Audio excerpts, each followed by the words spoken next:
On connaissait les anges à Miami, Los Angeles ou Rio. On découvre les anges autour du barbecue. Embauchés par une chaîne de hard discounters allemands, des stars has-been et en devenir vont s'affronter à coups de saucisses et de brochettes dans une web-série format télé-réalité qui doit promouvoir les produits d'une chaîne de supermarchés. C'est la trame de Brest de Stars, votre premier roman. Jean Desportes, bonjour.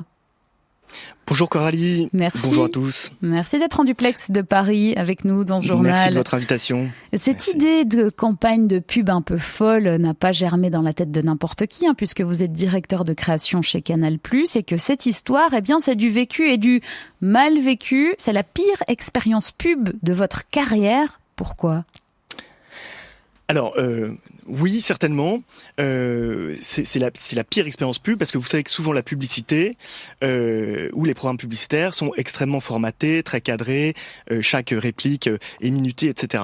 Et donc là, sur le papier, tout devait très bien se passer, mais parce que j'ai eu sans doute l'imprudence et la maladresse de confier ce projet avec beaucoup de moyens à un producteur que je ne connaissais pas, un jeune producteur, et bien, en fait, il s'est avéré, d'un point de vue psychiatrique, fou. Et donc, imaginez 50 personnes, donc toute l'équipe technique, les comédiens, enfermés dans une villa de rêve pendant 10 jours à Marseille, avec un producteur qui n'assume pas du tout ses responsabilités et qui crée accident sur accident, et avec de l'autre côté des clients allemands, hard discounters en plus. Voilà, très exigeant, pour qui 1 centime d'euro est 1 centime d'euro. Eh bien, je peux vous dire que c'était très compliqué et que je suis ressorti de ça vraiment vanné, quoi. Alors, ce producteur exaspérant dans votre livre, il s'appelle Randy. Décrivez-nous justement Randy.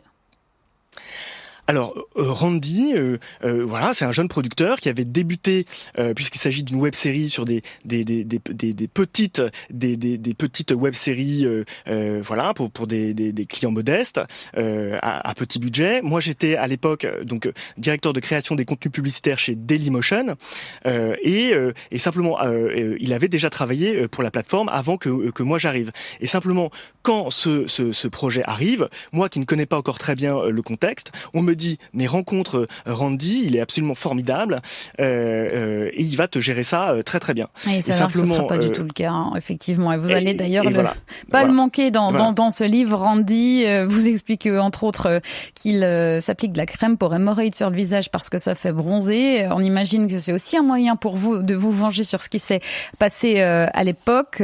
Jean Desportes, dans ce livre, on comprend que vous êtes le personnage de Stéphane Berger, qui est directeur de création, vous l'avez dit, chez MyStreamy, dans votre livre. Il y a beaucoup de personnages dans votre livre, à commencer par les stars, évidemment. Force est de constater qu'elles vont se reconnaître dans votre roman, même si vous utilisez des pseudos. Alors moi, j'ai pas pu m'empêcher à jouer au jeu du qui est qui en vous lisant. Celle qui doit porter Brest de Stars, la guest star, c'est Odalie Sommer, une chanteuse à forte poitrine des années 90 qui a connu la gloire avec un titre baptisé « J'ai vu la lumière ». Et là, on peut pas s'empêcher de penser à ça. Alors,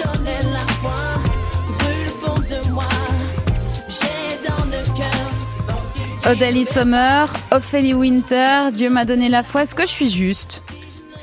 Et je pense que vraiment je dois saluer vos capacités d'analyse. Je pense que vous avez vu très juste. Effectivement, moi j'ai romancé une histoire qui avait une trame réelle avec de vraies personnalités. Je l'ai romancé pour lui redonner une cohérence et aussi pour protéger les personnages qui ont été plongés dans cette villa des fous pendant 10 jours. Mais je trouvais amusant quand même de faire quelques petites allusions, notamment en termes de nom, pour redonner une sorte de crédibilité et situer ces personnages finalement dans leur carrière et dans une époque. Donc vous avez vraiment fait griller des saucisses à Ophélie Winter.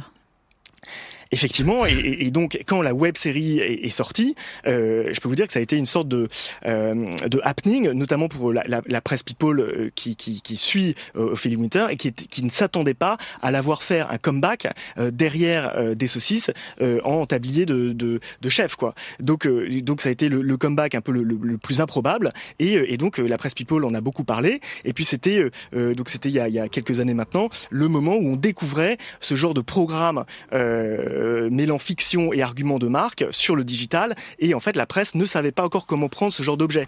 Et donc oui, je crois que ça a surpris tout le monde, mais effectivement Odalie Summer était vraiment excellente dans le programme. Alors dans ce programme, il y a aussi d'autres célébrités, notamment Vince Leclerc, qui est une ancienne gloire de la chanson. Et il y a évidemment le chef cuisinier aussi, chef Alex, le Cyril Lignac de votre web série. Tous ces personnages sont inspirés de célébrités réelles, vous l'avez dit. Est-ce qu'ils sont au courant? Est-ce que vous avez eu des retours? Est-ce qu'ils ont lu votre livre? Alors, je pense que certains sont au courant, notamment les youtubeurs, que ça amusait beaucoup. Peut-être que les célébrités plus conventionnelles ne le sont pas forcément. Par ailleurs, une célébrité dont on a parlé tout à l'heure et dont je me suis inspiré a elle-même son actualité en ce moment, puisqu'elle sort un livre, sa première autobiographie, autour du thème de la résilience. Et effectivement, je crois qu'après avoir vécu Brest de Star, 10 jours dans cette ville-là, ça prouve bien qu'effectivement c'est une femme résiliente et que si elle a vécu des épreuves dans sa vie, elle sait les surmonter, rebondir, passer à autre chose. Et donc, moi, je salue son panache, voilà, et sa combativité en tout cas. Votre éditrice parle de votre livre comme d'une satire féroce de l'univers du digital, du marketing, des youtubeurs, des influenceurs, d'une lecture sociologique de cette société numérique. Les youtubeurs dans votre livre, vous les ménagez pas, vous les faites dormir à l'Ibis, pas au Palace. Est-ce que vous les remettez à leur juste place? Alors oui, ce qui est amusant, c'est que en fait, quand enfin tout le monde a envie, dès qu'il passe devant la caméra, d'être traité effectivement comme les archétypes qu'on voit, c'est-à-dire toutes les grandes stars qui sont sur le tapis rouge à Cannes. Effectivement, là, les youtubeurs vont avoir des exigences de stars, donc être transportés en van climatisée, avoir des suites, mais simplement, ce n'est pas réaliste d'un point de vue économique. Donc effectivement, on va les mettre à l'Ibis et simplement, il va y avoir une petite jalousie puisque quand même les véritables stars conventionnelles, elles vont être sans doute un peu mieux traitées. Et donc il va y avoir une sorte de conflit un peu larvé entre ces différents comédiens, mais qui sont quand même unis dans le même projet et qui, devant la caméra, doivent bien s'entendre. Donc c'est très amusant. Effectivement, les youtubeurs qui aspirent finalement à une célébrité, ont les mêmes désirs que les stars établies. Voilà. Tout ça, on le découvre dans votre livre avec bien plus d'intrigues et de rebondissements encore. Ça s'appelle Brest de Star, c'est paru aux éditions du Rocher. Jean Desportes, merci beaucoup de nous avoir rejoints en duplex de Paris. Très belle journée à vous.